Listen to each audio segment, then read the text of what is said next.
Hi everyone. So നമ്മൾ ഇന്ന് കാണാൻ പോകുന്ന ടോപ്പിക് എന്ന് പറയുന്നത് പ്ലാനിംഗ് റിപ്പോർട്ട് റൈറ്റിംഗ് ആണ്.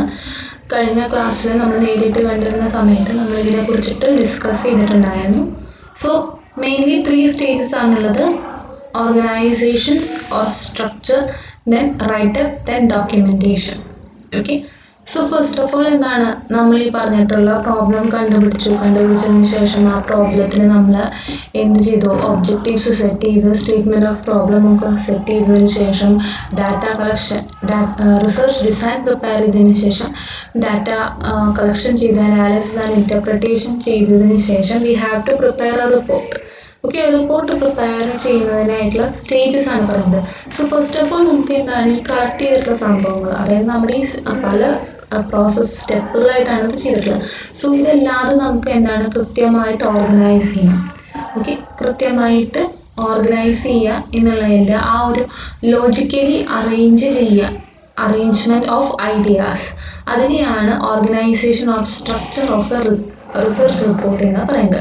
പ്ലാൻ ചെയ്യുകയാണ് ചെയ്യുന്നത്. റിസർച്ച് റിപ്പോർട്ട് റൈറ്റ് ചെയ്യാൻ അല്ലെങ്കിൽ പ്രസൻറ്റ് ചെയ്യാൻ വേണ്ടിയിട്ടുള്ള പ്ലാനിങ് ആണ് ചെയ്യുന്നത്. സോ ഫസ്റ്റ് ഓഫ് ഓൾ പ്ലാനിങ്ങിൽ എന്ത് വരുന്നു?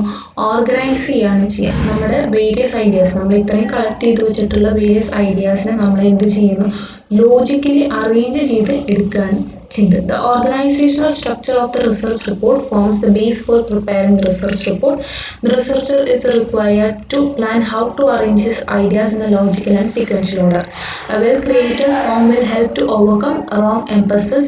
This helps the work to be more attractive. So the organization or planning of the report is the essential prerequisite for easy communication of research results. So for what purpose നമ്മൾ എന്തിനാണ് നമ്മൾ plan ചെയ്യുന്നത്, organise ചെയ്യുന്നത്, എന്തിനു വേണ്ടിയിട്ടാണ്? In order to communicate the research results. Okay, so അത് നമുക്ക് ഏത് രീതിയിൽ, 3 രീതിയിൽ നമുക്ക് ഈ പറഞ്ഞിട്ടുള്ള റിസർച്ച് റിപ്പോർട്ടിനെ ക്ലാസിഫൈ ചെയ്യാൻ പറ്റും. ഓർഗനൈസേഷൻ ഓഫ് റിപ്പോർട്ടിനെ horizontal, sequential and mixed.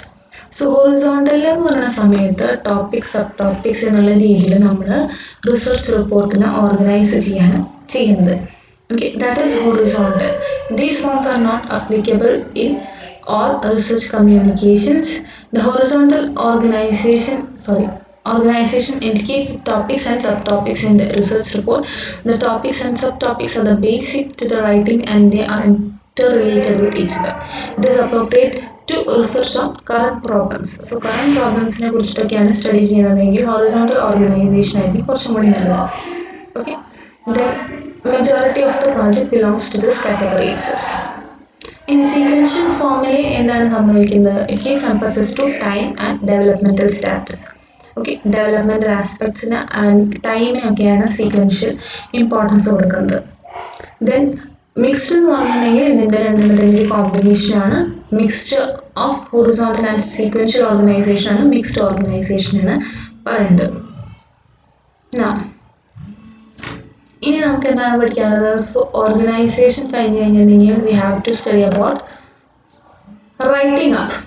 Okay, നമ്മളൊരു പ്രോജക്റ്റിൻ്റെ ഐഡിയാസൊക്കെ ഓർഗനൈസ് ചെയ്ത് കഴിഞ്ഞ് കഴിഞ്ഞിട്ടുണ്ടെങ്കിൽ we have to write up the project. നമുക്ക് ആദ്യം എന്താണ്, എങ്ങനെയൊക്കെയാണ് ഇതിനെ അറേഞ്ച് ചെയ്യേണ്ടത് എന്നുള്ളത് കണ്ടുപിടിച്ച് കഴിഞ്ഞു, അല്ലെങ്കിൽ നമ്മളത് സെറ്റ് ചെയ്ത് കഴിഞ്ഞു. Then we have to write the research report. So write ചെയ്യുന്ന ടൈമിൽ, അതായത് റിസർച്ച് റിപ്പോർട്ട് എഴുതുന്ന ടൈമിൽ നമുക്ക് എപ്പോഴും ചെയ്യേണ്ടത് എന്താണ്? നമ്മളെപ്പോഴും പറയുന്ന കാര്യങ്ങൾ തന്നെയാണ്. എക്സാഗ്രേറ്റഡ് വേർഡ്സ് ഒന്നും യൂസ് ചെയ്യരുത്. സിമ്പിൾ ആയിരിക്കണം. റീഡേഴ്സിന് കൺസെപ്റ്റ് ക്ലിയർ ആയിട്ട് മനസ്സിലാവണം. And whatever the terms you are using അതിന് കൃത്യമായിട്ടുള്ള ഒരു ഡെഫിനിഷൻ ഉണ്ടായിരിക്കണം. നമ്മൾ എന്താണ് ഉദ്ദേശിച്ചിട്ടുള്ളത് അത് തന്നെ ആയിരിക്കണം റീഡേഴ്സിനും കൺവേ ചെയ്യേണ്ടത്. ദെൻ കൊളോക്കിയൽ ആയിട്ടുള്ള ലാംഗ്വേജുകൾ, അതേമാതിരി തന്നെ കോൺവേഴ്സേഷണൽ ടൈപ്പ് ലാംഗ്വേജുകൾ, അതേമാതിരി തന്നെ ഇപ്പോൾ I found out from this study, അങ്ങനെയൊന്നും നമ്മളൊരിക്കലും ഈ ഒരു റിസർച്ച് റിപ്പോർട്ടിൽ നിന്ന് എഴുതില്ല. ദ സ്റ്റഡി ഫൗണ്ട് ഔട്ട് എന്നുള്ള രീതിയിലായിരിക്കും എഴുതുക. അതല്ലാതെ I be together came across അങ്ങനെയൊന്നും പറഞ്ഞിട്ട് എഴുതില്ല. Okay, exaggerated statement should be avoided. അതേമാതിരി തന്നെ കൊട്ടേഷൻസ് എന്തെങ്കിലും ഉണ്ടെങ്കിൽ അത് കൃത്യമായിട്ട് കാണിക്കണം. ആൻഡ് റിപ്പോർട്ട് ക്ലിയർ ആയിരിക്കണം. ഓക്കെ, ഇനി കണ്ടൻസ് ഓഫ് ദ റിസർച്ച് റിപ്പോർട്ടാണ് പറയുന്നത്. ദാറ്റ്സ് നമ്മൾ നേരത്തെ കണ്ടിട്ടുള്ള കേസ് തന്നെയായിരുന്നു. സോ അതിൽ വരുന്നതാണ് introduction, methodology, results of the study, inference drawn എന്ന് പറയുന്നത്. Okay, contents of the research റിപ്പോർട്ടിൽ ഇൻട്രൊഡക്ഷൻ എന്ന് പറഞ്ഞിട്ട് വരുന്ന സമയത്ത് എന്താണ് വരുന്നത്? A good introduction is a clear statement of the problem or project and why you are studying it. So what's the problem and why it is being studied എന്നുള്ളതാണ് introduction ഫേസിൽ നമ്മൾ കാണിക്കുന്നുണ്ടാവുക. അതേമാതിരി തന്നെ ഇൻട്രൊഡക്ഷനിൽ വരുന്ന കുറച്ച് ഐറ്റംസ് ആണ് പ്രോബ്ലത്തിൻ്റെ നേച്ചർ എന്താണ്, അതേമാതിരി തന്നെ സ്കോപ്പ് ഓഫ് ദ എൻക്വയറി. ഈ ഒരു സ്റ്റഡി ചെയ്യുന്ന ടൈമിൽ നമുക്ക് ഏതൊക്കെ ഏരിയാസ് കവർ ചെയ്യാൻ പറ്റും. Then the reasons for study and its place within theoretical context. What is the reason for this study? And അതിൻ്റെ ഒരു തിയറട്ടിക്കൽ ഇമ്പോർട്ടൻസ് എന്താണ് എന്നുള്ളതൊക്കെയാണ് ഇൻട്രൊഡക്ഷനിൽ കാണിക്കുന്നുണ്ടാവുക.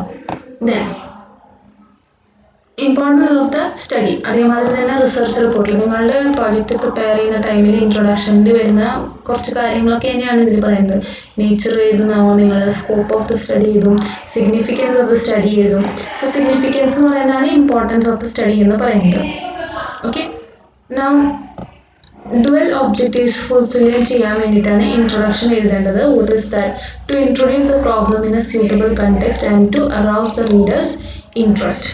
കറക്റ്റായിട്ട് എന്താണ് നമ്മൾ ഉദ്ദേശിച്ചിട്ടുള്ളത് എന്നുള്ളത് പ്രസൻറ്റ് ചെയ്യുക, അതേമാതിരി തന്നെ റീഡേഴ്സിന് ആ ഒരു ഇൻട്രസ്റ്റ് ഉണ്ടാക്കുക എന്നുള്ളതാണ് നമ്മുടെ importance of writing of the project.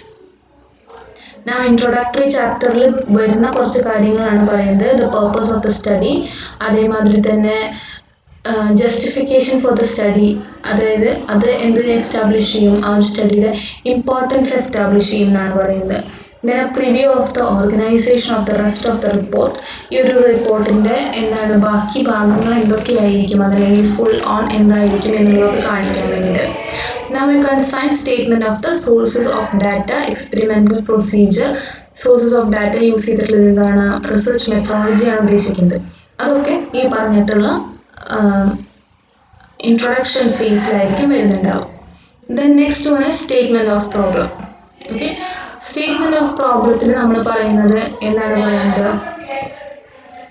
Statement of problem ഉദ്ദേശിക്കുന്നത് എന്താണെന്ന് വെച്ച് കഴിഞ്ഞിട്ടുണ്ടെങ്കിൽ നിങ്ങളുടെ സ്റ്റഡി നിങ്ങൾ എന്തിനാണ് അല്ലെങ്കിൽ what is the relevance of the study in the present context. ഈ ഒരു സ്റ്റഡി കൊണ്ട് എന്താണ് നിങ്ങൾ ഉദ്ദേശിക്കുന്നത് and what is it's importance, എന്താണ് ഈ ഒരു സ്റ്റഡി കൊണ്ട് ഉണ്ടാകുന്ന ഇമ്പോർട്ടൻസ്, അല്ലെങ്കിൽ വാട്ട് ഈസ് ഇറ്റ്സ് റെലവൻസ് എന്നുള്ളതാണ് ഈ ഒരു അതിൽ നോക്കുന്നത്. So the researcher should give enough evidence to the reader why he has selected such a problem for the study. The statement of the problem should mention the hypothesis of study, if any were formulated, and the definition of the major concepts employed. So researcher എന്തുകൊണ്ടാണ് ഈ topic select ചെയ്യാനുള്ള കാരണം എന്നുള്ളതും, അതേമാതിരി തന്നെ hypothesis എന്തെങ്കിലും ഉണ്ടെങ്കിൽ അതെല്ലാതും mention ചെയ്യേണ്ടതും ആണ്. Okay, so these are the organization of റിപ്പോർട്ടും അതേമാതിരി തന്നെ സ്ട്രക്ചർ ഓഫ് റിപ്പോർട്ടും and writing up are the main steps എന്ന് പറയുന്നത്. റൈറ്റിംഗ് അപ്പിൽ വരുന്ന കണ്ടന്റിൽ വരുന്ന മെയിൻ ഫസ്റ്റ് ഐറ്റം എന്ന് പറയുന്നതാണ് introduction. Then statement of problem ആണ് നമ്മൾ ഇന്നത്തെ ക്ലാസ്സിൽ കണ്ടത്. So thank you all.